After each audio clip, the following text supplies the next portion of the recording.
desierto de Sin se extiende hasta donde la vista se quiebra. El sol no calienta, hiere. El aire ondula sobre la arena como un espejismo líquido. El pueblo de Israel avanza, arrastrando los pies, con la mirada vacía y los labios partidos. Cada paso deja una huella que el viento borra al instante, como si el desierto se negara a recordarlos. Atrás quedó Egipto, el látigo y la esclavitud. Atrás, el rugido del mar abierto, la victoria imposible. Pero también atrás, el pan, las ollas, la seguridad del encierro. La libertad comienza a sentirse más pesada que las cadenas. Los murmullos se multiplican. Primero son quejas sueltas, luego gritos que se contagian como fuego seco. Para esto nos sacaste, Moisés. Para morir de hambre aquí, en Egipto al menos teníamos comida. Aquí solo polvo y promesas. El desierto tiene la habilidad de revelar lo que el corazón esconde.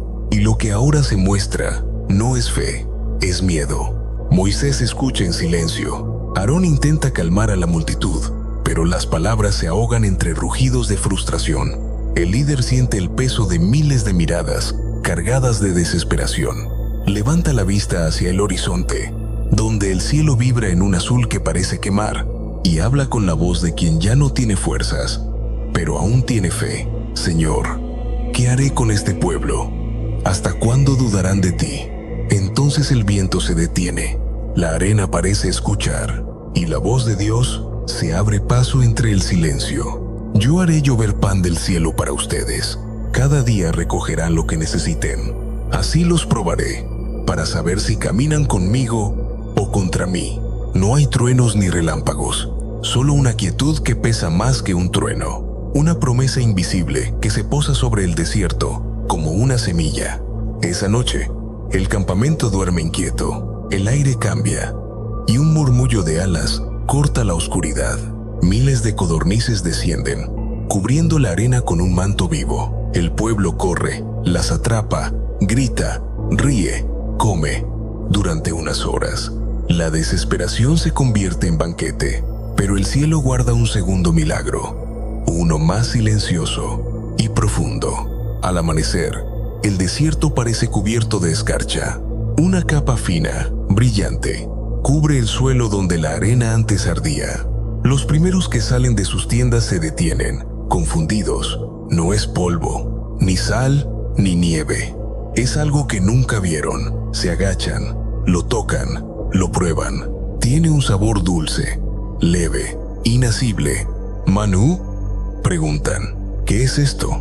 Y Moisés, con los ojos aún cansados pero llenos de asombro, responde: es el pan que el Señor les da por alimento.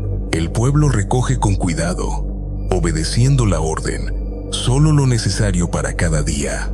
Los que juntan más no tienen de sobra. Los que juntan menos no quedan faltos. El milagro tiene su medida exacta, como si el cielo conociera el hambre de cada corazón. Pero algunos no pueden resistir la tentación de guardar un poco más. Quieren asegurarse, tener control. La desconfianza es el último reflejo de la esclavitud.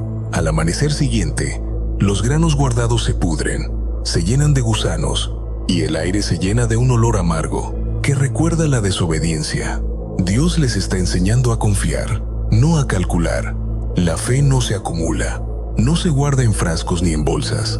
La fe se busca cada mañana, como el maná. Así, día tras día, el milagro se repite. El cielo baja a la tierra en forma de pan. El desierto se convierte en mesa. El pueblo aprende a vivir pendiente del amanecer. Hasta que llega el sexto día, el maná cae en abundancia, el doble que los demás. Y Moisés anuncia: mañana será el día de reposo, santo para el Señor. Recojan hoy lo necesario para 2 días. Esa noche nadie guarda con miedo, sino con obediencia. Y por primera vez, el pan no se corrompe, permanece puro, intacto. Incluso el milagro descansa el sábado. En los días siguientes, el pueblo comienza a entender: el maná no es solo alimento, es lección. Cada grano enseña dependencia, cada amanecer recuerda que Dios no llega antes ni después, sino justo a tiempo. Los ancianos hablan de aquel sabor como de un mensaje en la lengua. es dulce como la miel, dicen, y los niños lo llaman pan del cielo. Durante 40 años, caerá con el rocío, testigo silencioso de un pacto entre el hambre y la fe. El desierto se convertirá en un altar donde la confianza se renueva a diario. Y mientras el pueblo avanza, Moisés guarda en un recipiente una porción del maná, para que las generaciones futuras sepan que incluso en el lugar más árido, Dios alimentó a los que dudaban de él. Ese pequeño frasco será la memoria del milagro, una muestra del pan que no se pudre, del cielo que no olvida, de la promesa que se repite cada mañana. El verdadero milagro no fue que lloviera pan, sino que un pueblo entero, hambriento y temeroso, aprendió a mirar hacia arriba. En lugar de mirar atrás, el sol vuelve a elevarse sobre el desierto. La arena parece brillar como metal fundido. Las dunas se ondulan como olas inmóviles. El pueblo avanza, pero esta vez no hay canto, ni alegría, ni esperanza. Solo un murmullo seco, un quejido que se arrastra entre las tiendas. No hay agua. La sed no perdona. No deja espacio para pensar, ni para rezar. Seca la garganta, agrieta los labios, vuelve áspero el corazón. El mismo pueblo que fue alimentado con maná, que vio llover pan del cielo, ahora vuelve a murmurar contra Moisés. La historia se repite, el milagro se olvida. ¿Por qué nos sacaste de Egipto?, gritan. ¿Por qué nos trajiste a morir de sed? A nosotros, a nuestros hijos, a nuestros animales. Los rostros están desencajados, las voces cargadas de ira. Moisés intenta hablar, pero la multitud lo interrumpe. Algunos levantan piedras. El desierto se convierte otra vez en campo de prueba. La libertad, una vez más, parece un castigo. Moisés retrocede unos pasos. Mira el cielo. El mismo cielo que hace poco había derramado alimento, ahora parece cerrado, inmóvil, lejano, y entonces clama: Señor, ¿qué haré con este pueblo? Están a punto de apedrearme. Dios responde sin demora. La voz que antes prometió pan, ahora ordena con firmeza: ve delante del pueblo, toma contigo a los ancianos de Israel y el bastón con el que golpeaste el Nilo. Yo estaré allí, frente a ti, sobre la roca en Horeb. Golpea la roca y saldrá agua para que beba el pueblo. Moisés obedece, reúne a los ancianos, camina entre las tiendas, seguido por miradas que mezclan rabia y desesperación. En sus manos, el bastón se siente más pesado que nunca. Cada paso hacia la roca es un diálogo entre la fe y el cansancio. El desierto está en silencio, solo el viento se atreve a moverse. Frente a Moisés se levanta una roca enorme, vieja como el tiempo, seca, áspera, inmóvil. Nada en ella promete agua, nada sugiere vida. Moisés levanta el bastón. El sonido del aire parece detenerse y golpea. Una vez, dos veces, un crujido atraviesa el silencio y de pronto, el imposible ocurre. Un hilo de agua brota de la piedra, luego otro y otro, hasta que la roca se abre y un torrente cristalino nace del corazón de la montaña. El agua cae, corre, ruge, se extiende entre la arena. Los niños corren hacia ella gritando. Las mujeres llenan sus cántaros. Los hombres se arrodillan, beben, lloran. El desierto se convierte en río. Dios había hablado y una roca seca se volvió fuente. Moisés se aparta, observa en silencio. El agua moja sus pies y el sonido del torrente llena el aire, pero sus ojos no celebran. Hay algo más profundo, más triste, más revelador, porque el milagro no borra la duda, solo la expone. Por eso llama a aquel lugar Masá y Meribá, que significa prueba y rebelión, porque allí el pueblo había puesto a Dios a prueba, diciendo: ¿está el Señor entre nosotros o no? Y ese eco quedará resonando durante generaciones, porque no hay milagro que sobreviva al corazón incrédulo. El agua puede saciar el cuerpo, pero solo la fe puede saciar el alma. La escena cambia, el sol cae y el desierto parece más calmo. Los cuerpos descansan, el maná aún cae por las noches y ahora el agua corre junto al campamento como una vena de esperanza. Pero Moisés No olvida, esa roca no era solo piedra, era símbolo, era la frontera entre la desesperación y la fidelidad, entre la voz del pueblo y la voz de Dios. 40 años después, el eco de ese golpe todavía vibrará, porque ese acto, ese instante donde el agua brotó de la roca, no fue solo un milagro de supervivencia, fue un recordatorio. El desierto no es el enemigo, el desierto es el espejo. Allí, cada hombre se encuentra con lo que realmente cree. Esa noche, mientras el pueblo duerme, Moisés se sienta a orillas del arroyo. El bastón reposa a su lado.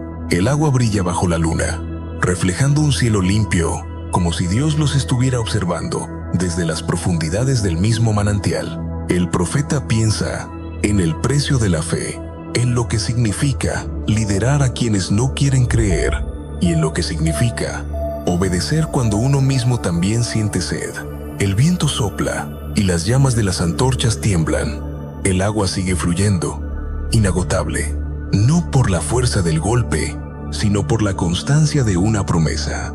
Esa roca fue herida para que el pueblo viviera, y esa herida es el símbolo de un Dios que no abandona, aunque lo desafíen, aunque lo duden, aunque lo olviden. El milagro más grande no fue el agua, fue que, una vez más, Dios eligió responder al reclamo con misericordia, a la ira con amor, a la duda con vida.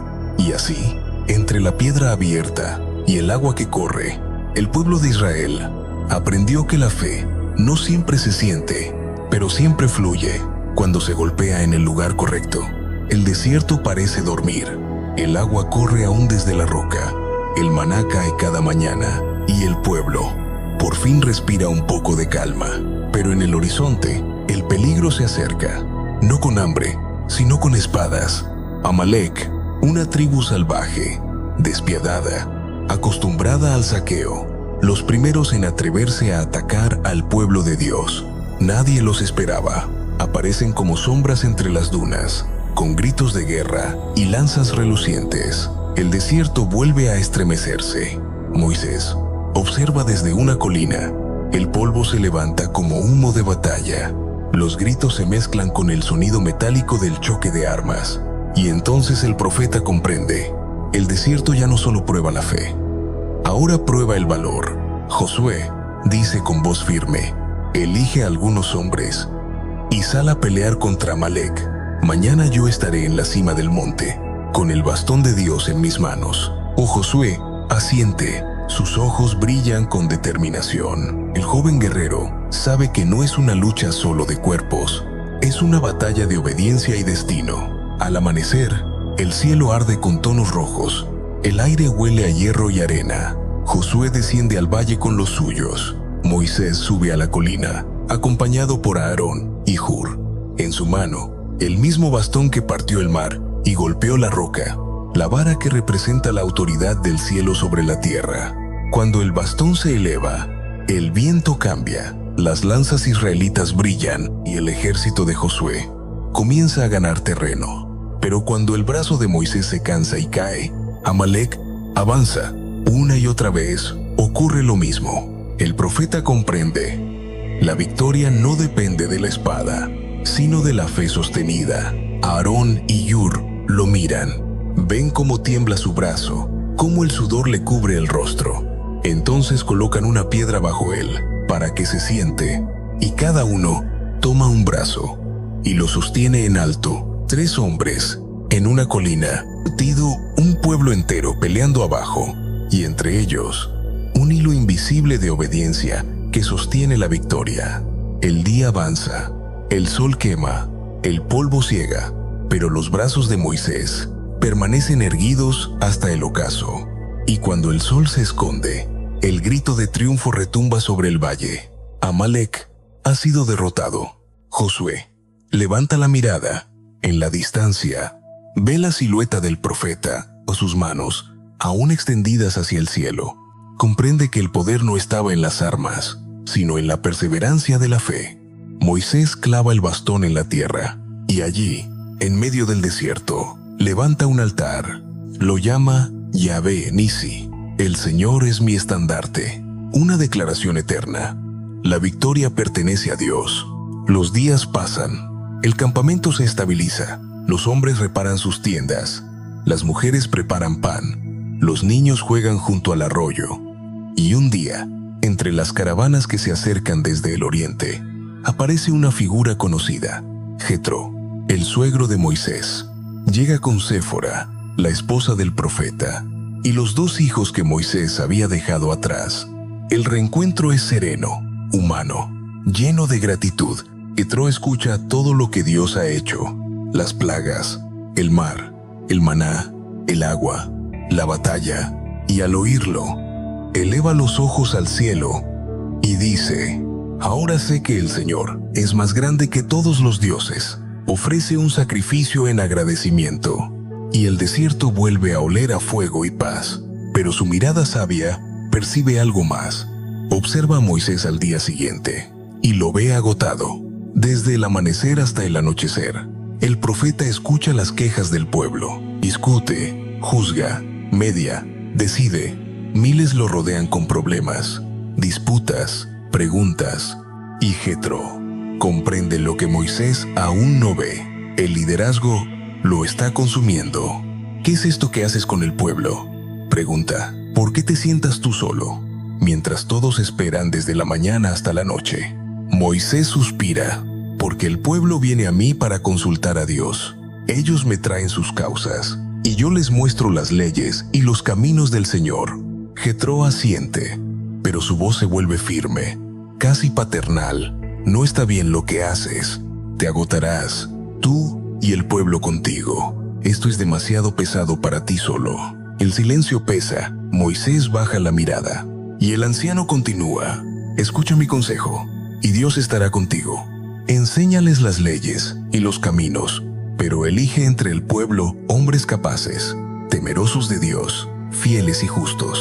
Ponlos como jefes de 1000, de 100, de 50 y de 10, que juzguen los asuntos pequeños, y solo los casos graves lleguen a ti. Así aliviarás tu carga, y ellos te ayudarán a llevarla. La voz de Jetro no es la de un Dios, sino la de la sabiduría humana que Dios también usa para enseñar.